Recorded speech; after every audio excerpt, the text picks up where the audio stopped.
Oh, you should have one slide before that. Nope. Hey, there we go. Talk just a little bit about how to create these. I mean, they couldn't possibly be easier, and they're certainly not going to force you to take much time out of, I'm sure, what are your busy schedules. Creating the QR codes, depending on the age group that you work with, is going to be something that you can create on your own, certainly, but I think with older student groups, it's something that you can entrust the students to create. And I can just imagine how it could add to an assignment, to a project, certainly something that you're using in your class. As far as creating them, there are any number of free and easy-to-use QR code creators. The one that I've given a screen capture there of is one that I've sort of hooked onto using simply for its ease. This is QR code scanner. What you see there is that text box. I literally just copy the link that I want to put in there, paste it, hit generate, and it will pop the code in front of you, and then it'll give you the option to download it. And I always make sure that I do that. I don't want to lose these. And then you're ready to go. That's really all it takes. As far as scanning them, it depends on how you want the students to do that. I use the QR codes as part of my bulletin boards. I'm seeing in the chat people are talking about putting them in their school newspaper. In that case, I could see where using the smartphones that almost all of our students have would be ideal. And on the next slide, don't go there yet, but on the next slide you'll see an image of a student using their smartphone to scan a QR code on my bulletin board. And that's just a nice, easy way for them to get some quick and easy information, and they don't have to worry about using their device. In our school, however, with us being one-to-one, the students have to be able to access them, of course, with their Chromebooks or with their own personal devices. So, again, there's any number of QR scanners and readers that are available online. The one that I put up there in the screen capture is one that you can use. I've also got a link to one that I just put on my class website, and a lot of students just access it and they bookmark it, and it's really easy for them to get to. They will have to have access to a webcam with their device, and make sure that they allow the access to the webcam, but after that, then they're going to be ready to go. All right, go ahead, Mary, on the next slide. On this last slide here, I just put together some images of students using those QR codes in class. I also included an image of my son.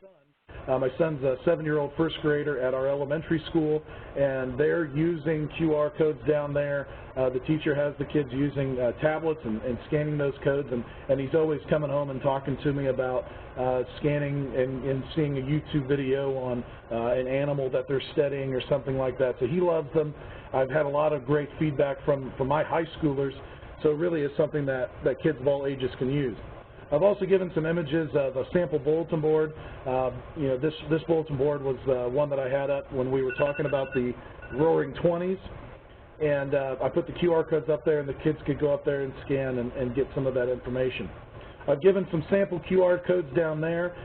If you have a QR code reader on your phone, you can actually scan those right now, and they'll take you to some sample uses that I have for my QR codes.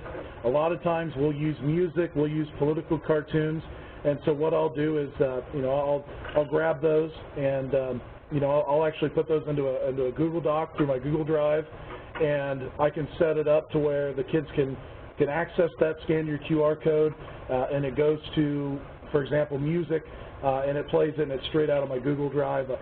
You can certainly send them to YouTube, really send them anywhere you want.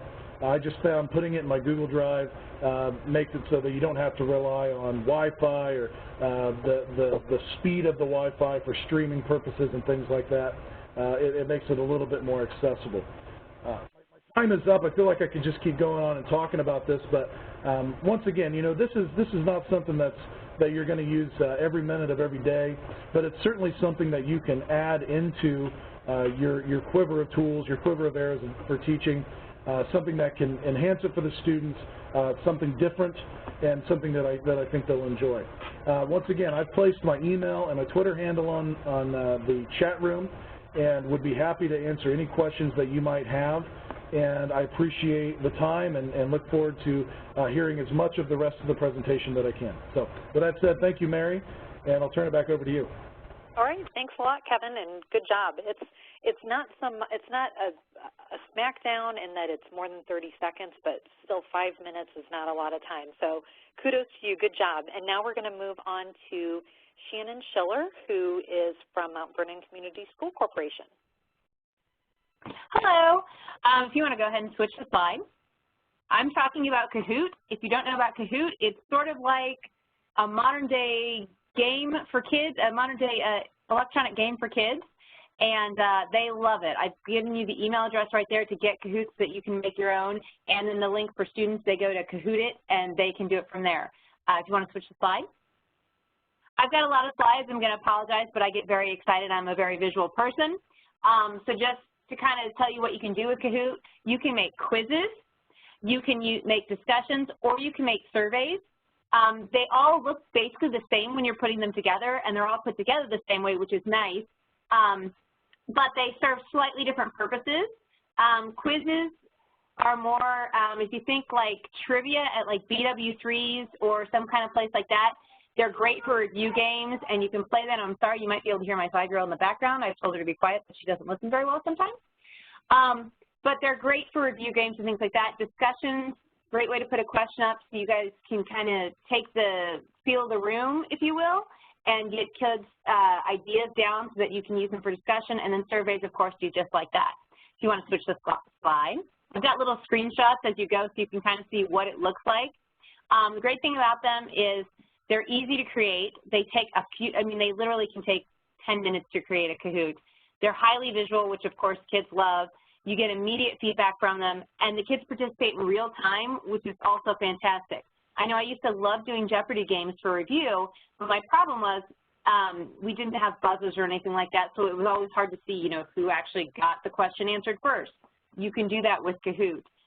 You also give everybody an equal opportunity to answer in, which is fun for them, and it makes them more likely to be involved, which is kind of fantastic.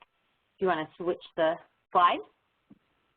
So the survey tool, great thing about that is you can get immediate feedback for students on what they know. You can see responses and fun things like that. It's a great way to find out what your kids know or how they feel about something. I'm actually using mine as a, if you want to show the next slide, I'm actually going to use mine to create we're doing a reading program in our school that we're starting for the high school kids. And so I created it. You'll see, like, it says question 7, if you could change one thing about the program, what would it be? And I give them some thoughts of things that they might want to change. You go ahead and switch the slide. And then here's what they'll see. Like, I find it beneficial, and they get to decide how they feel about that. And if you switch the slide again, they will see this up on the whiteboard. You do need a whiteboard or somewhere to project it. We have all of our classrooms, we're one-to-one, so all of my kids have Chromebooks. And in addition, we have projectors and the whiteboard. So I project this up, and so my kids will see, I enjoy silent reading time, and they can agree, disagree, strongly disagree, whatever the case may be. The kids don't see the question. They see that projected on their Chromebooks when they log in. They get to agree, they just get to see the 4 panels there, if you will, and then they get to pick which one they want to, which one best represents them. If you want to switch it. And the cool thing is you get immediate feedback. As soon as that 20 seconds or 30 seconds or 10 seconds, however long you give them to answer, is done, boom, you get to see what they feel like. Now, it doesn't show you who said it, so it's still anonymous, so no kid has to be called out or feel bad because of what they've said. But you can see immediately, oh, well, most of the kids strongly agree or they disagree. And then you can start discussions from there, which is really kind of fantastic. Go ahead and hit the next one. Discussion tool, again, instead of exactly like the survey tool, you can pose a question and you have to have at least 2 multiple choice answers, and then you can go from there. It's a great catalyst for class discussion. You put a question in, have the kids answer it, and then you talk about what the answers they came up with. If you want to switch the slide. Sorry, I have a lot of slides. The next one I think shows, the next slide shows this is just an option, like if you want to ask a question, then you can talk about why did you pick the character you picked. And finally, the last option, if you hit the next slide, is the quiz tool, which again is very similar, like you ever do trivia out at a restaurant or something like that. They compete against each other, but the nice thing is they don't link the wrong answers to the kids' names, so they never know, like, oh, well, Jimmy got it wrong or Stacy got it right or whatever the case may be. What it does is they do earn points, so the faster they get a correct answer right, they earn more points. So they have, it benefits them to get them right. So if you switch the slide real quickly. And what it does is it shows the leaderboard. It doesn't put all kids up there. So again, you don't see who's at the bottom. You only see the top 5 kids. So, and it switches with every round. So again, the faster they earn the question, they get the question right, the more points they get. And it shifts and things like that. And it's a fun little competition for kids. You want to switch the slide? I think that might be, that's the last one. I saw somebody say in the comment section, not all ones are created equal. I've never used any of the Kahoots that have been pre-made. I've only ever used my own. So I think that's really good advice to check out anything pre-made before you try to use them, because you never know the quality that's out there. I just prefer to use my own. But if you have any questions, I did put my email address in there. I am not on Twitter. I know I need to be. I just have 2 small children and I'm crazy right now. But please let me know. Excellent. Thank you very much, Shannon. That was great information. And now we're going to move on to the team of Brittany Bannister and Tiffany Koppel, both from Scott County School District 2. Take it away, ladies. Hi there. We are 2 techie teachers. A little bit about me, I've taught for 9 years in kindergarten, and Tiffany's kind of taught all over various grades. Yeah, I get bored, so I move around a lot. And we are going to share today just very quickly about why we love Book Creator. If you don't know about Book Creator, it is an app that basically has limitless capabilities. It is a paid app. You can get a free version, but you're limited to 1 book per device. The paid version is $4.99, I believe, yeah. $4.95 per license. But it is absolutely, if I had one app that I had to purchase for my students, it would be Book Creator.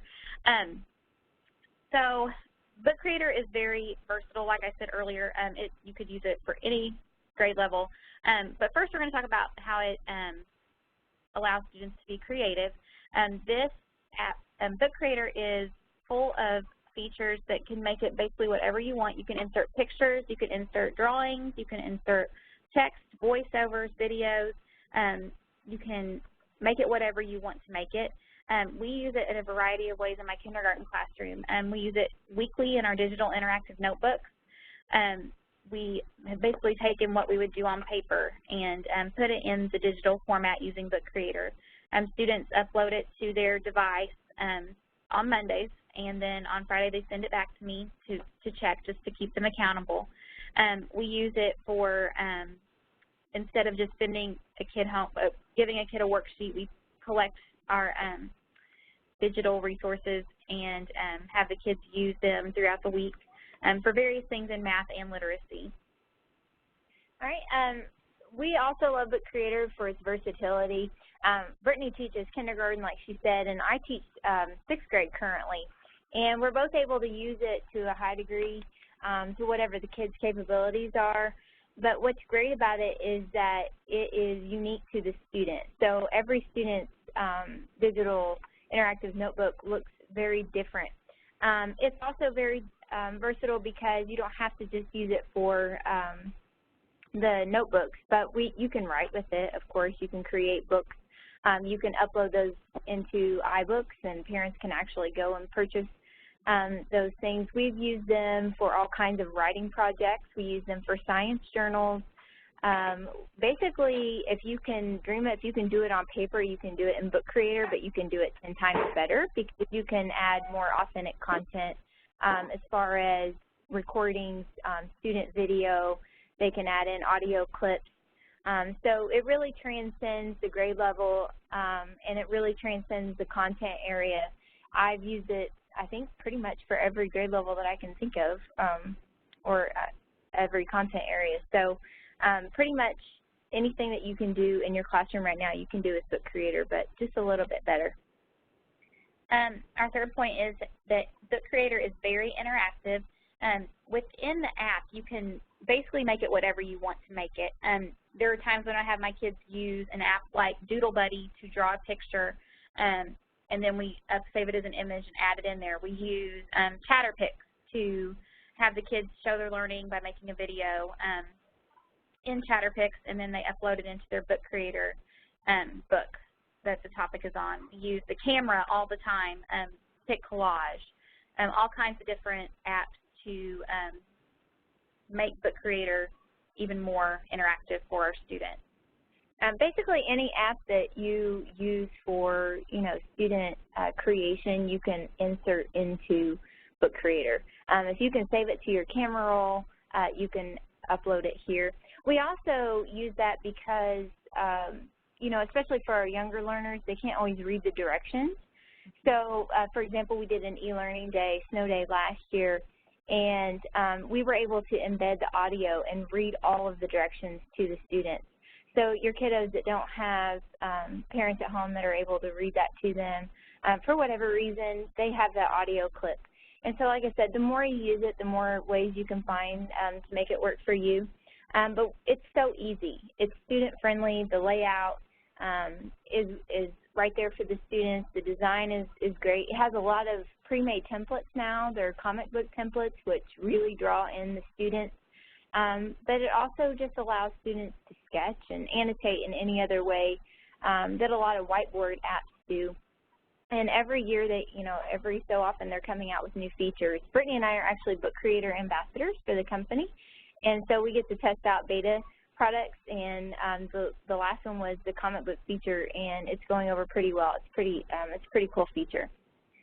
Okay, and Book Creator allows you to help your students to be even more organized. I mentioned earlier that my students use Book Creator weekly to show their work during literacy and math station. This also helps us to show accountability to the students. The students are able to show me their work without having to physically come up and show me while I'm meeting with a small group.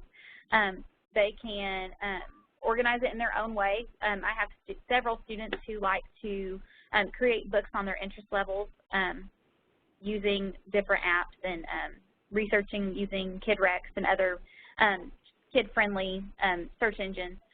They enjoy making their own books just on their own. So it allows for students to kind of organize things in their own way, too. Mary, if you wouldn't mind to hit this slide, please. And this just shows you a few pictures, not very many, but if you go to our blog, I'm not trying to commercial here, but we have it more in-depth there, and you can see a step-by-step with screenshots of how to implement some of the stuff we're talking about.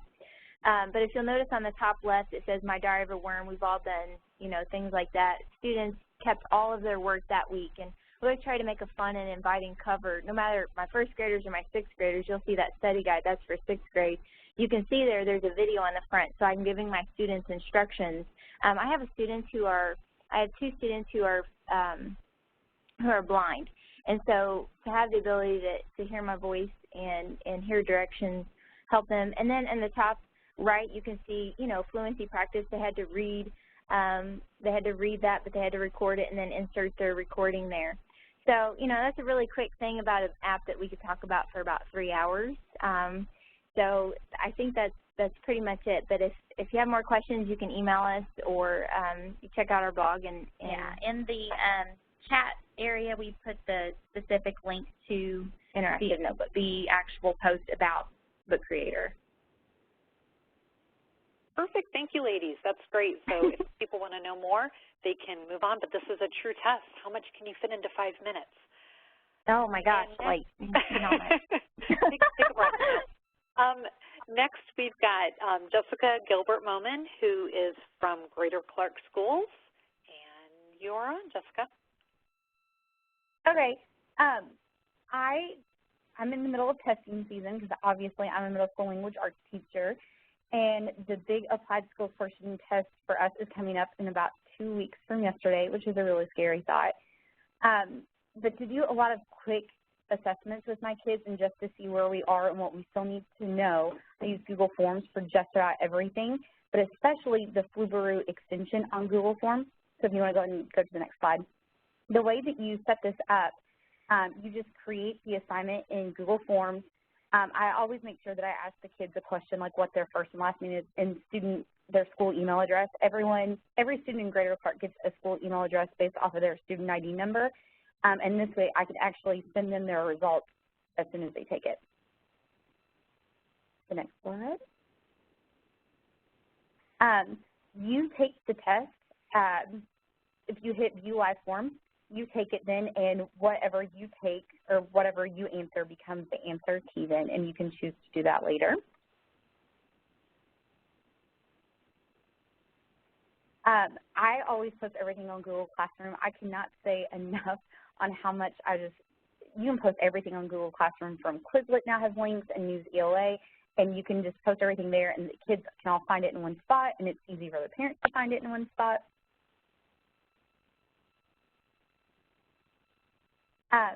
To install Flubaroo, you go to the spreadsheet that's created for each form, and then in Google Drive, open the spreadsheet, go to Insert, and then select Script, and in Script Gallery, you search for Flubaroo, and once you've installed it, you'll see it right under the add-ons. You should be able to see it, and then you get started with it, and it's really, really easy.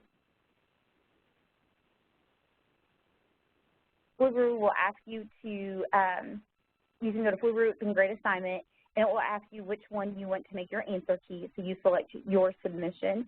And then it will ask you, I think this part's amazing, it'll ask you how much you want to value each question and which ones you want to grade, like short answer questions that you want to grade versus which ones are just like A, B, C, D, multiple choice, or like checkbox ones. That's the closest thing that we have found technology-wise to the ISEP questions where they have to choose 2 or 3 correct answers, so it works really well. Once you grade it, a new sheet will appear at the bottom. Yes, new sheet, and it'll say like Flubaroo at the bottom of it. And when you do, it'll come up all of the kids' responses.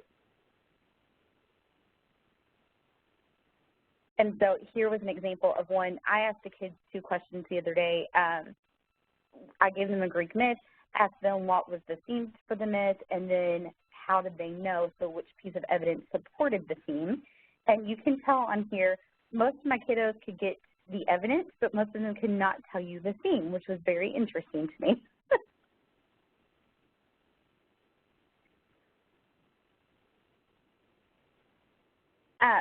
You can actually go under Form as well on Google Forms, and you can show a summary of responses. And this is one of my favorite things to look at when I'm trying to figure out why they didn't get something correct, because then you can see what percentage of kids answered a different response.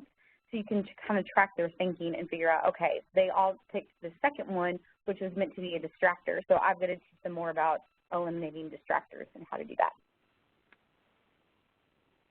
And then that's what the chart will look like. And it'll tell you how many kids answered each option, so you know how to track their thinking and teach them how to take it. And that's it. That was super fast. I know. Excellent. Okay, thank you so much, Jessica.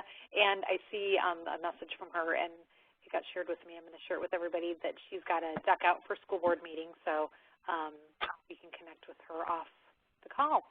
So next, we've got Carol Heichelbeck from Clark Pleasant, and hopefully I didn't totally butcher your name just then. Not too bad. It's Heichelbeck. Heichelbeck. Okay, excellent. Okay, Go ahead. Okay, so go ahead. So I am doing quizzes, which is very similar to Kahoot that was shown earlier, but I think it has a couple of different add-on features. It's really easy to create, so I just showed here that you're going to create a new one, give it a title. They also do have the public library just like Kahoot does as well. If you want to go on. Creating a question is really easy. You can add images. The one thing that I do like that Kahoot, or that this has that Kahoot doesn't, is it will allow you to do subtext. So it's really nice for math equations. You can write them out. It also has where you can insert symbols, which that's a newer feature. And you can change the color of your text, so you can make something stand out or not. This is really nice. I know a lot of our math teachers in the building really enjoy building these. You can then select your answers. You have to have at least 2. You pick the one that's correct. You want to go on? This is one of the things that I really enjoy about quizzes is you can play it now with your class, or you can assign it as homework. And when you assign it as homework, you actually give a due date that students have to have completed it by, so that you can assign it for this evening or, you know, later on if you're doing a flipped classroom. So it just has a lot of really cool features. And so next. There are some different settings that you want to make sure that you're paying attention to before you proceed. The one big difference of quizzes versus Kahoot is the questions actually come up on the students' devices. So Kahoot, you have the questions up on your board and then students answer on their device. With this, with quizzes, the question and the responses are on the student's device. So you want to make sure, do you want to jumble questions, jumble answers, what kind of things do you want to pop up? They have these funny little characters that can pop up after an answer. Do you want the leaderboard so that they know who's in the lead? Do you want the right question or the right response to pop up? You want to make sure that you are looking through and appropriately selecting those. So next. And here I gave a teacher view versus a student view. So teachers, you give them a link. It's joinquizzes.com, and they enter the code, and then the student, they put in their code. One nice thing is you can assign this through Google Classroom. So in a lot of school districts that are incorporating the Chromebooks and using Google Classroom, it's a nice feature. And just like with Kahoot, you can kick a student out if they were to put a nickname or an inappropriate name. So you want to make sure that they're getting their names, especially for the back-end data that we'll take a look at here in a minute. So next. You can start their quiz. So again, I showed teacher view versus student view. You want to make sure that I don't recommend you have it up on your board. It will come up. I think the next slide shows, if you want to go ahead and go on to that one. It will show who is answering and how they're answering, so I wouldn't recommend displaying that, but more so keeping it on your own device. But it will show incorrect answers, and then I know that's pretty small, but you can see the green tells you per question how many have got it right, how many have got it wrong, how many still have to answer that particular question. So it's a really good way for you to get some informal data very quickly. If they, oh, you know, everyone's getting this question, or, ooh, I really need to review that one again. So it's just a nice little glance to see how progress is coming. So next slide. And then the data on the back end, I think this is what makes this superb. It opens it in Excel. It lists it by question. It gives you a class level data so you can see how the class did, but then it also gives you student level data, so you can see what questions they missed and what they put for their response. This to me is just invaluable and gives you a really good glance, quick view to see how your students are doing. And I think that might have been it. So really fun tool. Kahoot, I love Kahoot. I play that with my students too. I just think this gives a little bit more for the individual student as opposed to a whole class. Excellent. It's cool to have two different tools that are similar but have enough differences that they, you know, you can really pick the one that's specific to your specific needs. So excellent. Exactly. Thank you. Great. Thanks, Sarah. And next we will move on to Katie McLaughlin from Avon Schools. Hello. Hi. Go ahead. All right. If you could change the slide. I'm presenting a digital learning journal app called Seesaw. It's basically kind of like the portfolio option in Schoology and other learning management systems, except it's so bare bones that students of all ages can use it independently. I really like that it's free and that it's available for Apple, Android, and you can use it through your web browser. So if you're an art teacher, for instance, like me, and you get hand-me-downs from all over the place, you can make it work on any device that you happen to scrounge up. I really like that it has customizable privacy options because I do teach kindergarten through 4th grade, so privacy is a huge concern for me usually. But this makes me feel very safe, and it's also, you can have students comment on each other's if you want to, but if you don't want to, you can shut it down, and I really like that. Could you change this slide, please?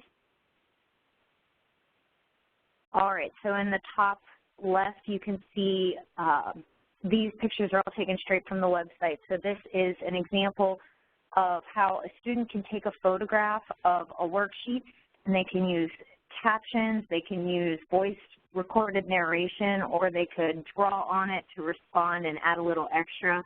I know metacognition is a big buzzword right now, and this is perfect for capturing that kind of thinking about thinking. Then to the right, there's a parent app that connects with the learning journal, so they get notified every time you add an artifact to the journal. I think that's fantastic. I teach, I'm pushing about 850 kids now, so communicating with that many parents has always been one of my biggest struggles, and this helps me advocate for my program and just lets parents know what's going on in the classroom, because you know, art is usually one of those spaces where kids do well, and it's a pretty stress-free thing. So I think it does a really nice job of just sending a positive message home time and time again, and I love that. If you look carefully at that top right image, you can see the red X and the green check mark. If a student is uploading the document, then I need to approve it before it goes home to parents, which is good. It helps weed out all the pictures of feet that kids take by accident, and so that makes sure that we're sending home the right things and that it's appropriate for parents before it gets sent. If I upload it from my device, then I don't need to go through that. On the bottom left, you can see how it could be nice from a whole class perspective. You can see everybody's assignments for the day all in one snapshot, so you can kind of get an idea of how everyone's doing all in one. I can do this for each of my classes, which is just fantastic. Finally, in the bottom right, it says teachers can enable comments from parents or from peers. I spoke about this a little bit already, and I love that parents can respond. I think it, besides just getting feedback, I think it builds a good foundation for digital citizenship and learning how to communicate that way and having practice in a safe environment. All right, can you switch, please? All right, and finally I put some pictures to kind of describe why this is better than the old-fashioned portfolio that I used to keep, where I actually held students' artwork. On the left there is a student who builds with blocks at the Architecture Center every week, and he has come so far, but that's something I couldn't capture before, is showing growth in his architecture abilities. Then next, moments of student engagement. This does so much for parents. This shows parents that we care about our students on a personal level as well as academically, and it's a good thing to send home a little chuckle every now and then. Look at that tongue sticking out. He is thinking hard. Next, performance-based work. This is kind of a confusing picture, but the student basically built a custom game controller and then hooked it up to the computer and is able to push the buttons and work the Tetris game. Whenever she goes home, she's not going to have all those electronic pieces necessary to show this off to her parents, so we took a video of it so they could see how it worked, so when she took the cardboard home, they would know just how amazing her accomplishment was. And finally, collaborative projects is always a struggle in art class. I love collaborative work, but then there's always a little bit of an argument about who gets to take it home. So this is a mural that we hung up in the Avon Library, and so everyone gets this picture, you know, sent home so that their families can all appreciate it on their own. All right, thank you. If you have any more questions, just type them in. I'll hang around and type answers as best as I can. Thank you. All right, thanks a lot, Katie. Great. That's a really cool app. I wasn't familiar with that. So Next, we will move on to Amy Murch from Hamilton Southeastern Schools. Hi, this is Amy. I teach fourth grade at Brook School, like it says on the screen here, and I'm going to talk to you about using Skype in your classroom. Skype is a free downloaded app if you're using devices, or of course you can put it on a MacBook or your desktop computer as well. If you're running through a desktop computer, you're going to need to use a webcam in order to see the people that you're talking with. But other than that, it's virtually very easy to manipulate and really captivating for your students. Go ahead to the next one, please. So the biggest reason I use Skype in my classroom is that it enhances the instruction both for myself and for my students. We're developing real-time connections and real-time learning from students and classrooms from all over the country, from people from all over the world. I've used Skype to Skype in different experts for science or social studies. I've used it for Skyping in authors or illustrators when I'm trying to demonstrate a writing component that I'd like my students to understand better. There are specialists out there that you can really use their knowledge and bring them into your classroom to make your experiences with your students come alive. Last year we talked to a NASA scientist because we were learning about flight. So I was able to set up something where we could talk to a real person at NASA to explore that kind of adventure. And finally, it's just really exciting to realize that we're no longer stuck in these four walls of our classroom, that we really are able to get out and see the world, and it's really quite at our fingertips. Next, please. So as we're talking about engagement, I mean, my students really are interacting with kids from all over the country. There are many different ways in which that you can connect using Skype. I'll put the link in the chat here, but it's through Microsoft.edu now. This year we've connected with classrooms on Dot Day, which is something you can also find on Twitter. We've used Skype for the Global Read Aloud, and we had almost like book buddies in the northeast of the country that we talked to each week. We read the same book at the same time and had some real valuable book discussions together. We've participated in the Hour of Code, and so we're able to connect with technology specialists from all over the country, different classrooms from all over the world, and participate in Hour of Code that way as well. Like I said, it's just a way for the kids to really break down those barriers and meet different kids from all around the country, and to see the likenesses and the differences between the things that we're learning together. Next. The whole idea of global thinking is probably my favorite thing about using Skype in the classroom, really building those connections and those relationships from different classrooms. For example, I've got some friends now in Ireland that we taught how to do Genius Hour, and so that's something that my kids participate in weekly, and we showcased some of our projects and actually taught that class the ins and outs of how to do Genius Hour, and got to share some of their different projects, you know, with that classroom. In England right now, we've got some pen pals that we're doing a Sister Cities project with, and so we're able to Skype in and see our pen pals. So not only are my students receiving letters and artwork, it's an art exchange that we're participating in, but they're actually able to see their pen pal, which is pretty cool. And then this year, we were able to connect with a classroom in India, and we learned about some cultural celebrations and through the use of music and dance, poetry was involved. It's just a really cool way for the kids to, like I keep saying, get out there and really see what this world's about.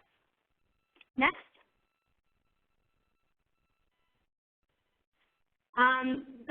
Probably my favorite way to use Skype is through Mystery Skype. Mystery Skype is a game of 20 questions, essentially, and kids are asking yes or no questions from another classroom, and they're trying to figure out where in the country or where in the world this other classroom is located. So 30 students, and so all of my students have a particular job that they're in charge of. Things like they get to be the greeter, so they're on camera and they're talking to the other classroom. Questioners, they get to come up with yes or no questions to ask for the other classroom. People that are in charge of board patrol, they're essentially taking notes and writing down yes or no answers so we can narrow down our questioning. We have mappers. They're in charge of using maps, either the state maps, country maps, global maps, and they're trying to help narrow down where in the world we could be. We've got photographers that videotape and take pictures of the events.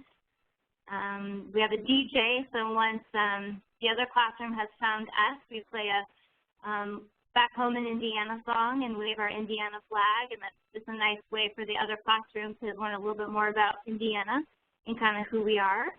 And so there's just endless possibilities in which you can use mystery Skype, Skyping it into the classroom, using different experts, and just being able to connect globally.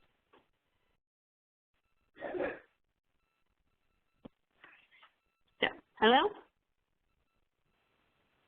Can you still hear me? Hello. Yep. Oh, okay. That's all I got. Okay, very good. All right, thank you for that information on Skype. And our last presenter today is Michelle Zentz, and she is coming to us from South Vermilion Schools. Hello, everyone. Today I will be discussing Edpuzzle. And Edpuzzle is a really great tool to use in your classroom. It's free to all users, which is wonderful. We love free. And it's a website and app available on iOS and Chrome. It's not yet available on Android. It's something that they're working on. What Edpuzzle does is it allows users to take video content and edit, crop, voiceover, and embed questions. Edpuzzle links you to numerous video hosting sites. So when you're on Edpuzzle, you'll have access to things like YouTube, Khan Academy, LearnZillion, very popular sites to get educational videos from. You can also upload your own. Now, if you're using content from one of the other sites, typically we're using it for a lesson or in a lesson plan. Edpuzzle works great in a flipped classroom environment, but it's also a great way just to enhance a lesson that you have that you want to add that video content to. The very first thing that I found out when I started using Edpuzzle was that it's very easy to use. If you could go to the next slide. Thank you. It's a great tool because it's very intuitive, and you just basically click and slide what part of the video you want. So if you're using a video that already exists on YouTube, but you only want a part of that video, you can crop the video to the portion that you need for your lesson. Now, this is a really great way to limit how much time they're on the device if you want to, as part of the discussion, or if you only want certain aspects of the video. You simply drag the buttons across the bottom to the part of the video that you want. There's a second tool that allows you to voice over whatever video you select. So if you want your students to hear your voice teaching a lesson, you can voice over what they're watching, which is a wonderful way to approach content. I've also learned from other users of Edpuzzle, it's great if you are teaching foreign language because you can pull up a video and you can speak over it in the foreign language. The third tool allows you to insert video notes. So this could be an introduction to what the students are going to watch, or if you want to stop the video, and it's basically the same as teaching your class. You stop the video and say, okay, wait, let's think about what's happening here. It's a great way to add those moments into the video lesson that they're watching. The fourth tool is one of my favorites.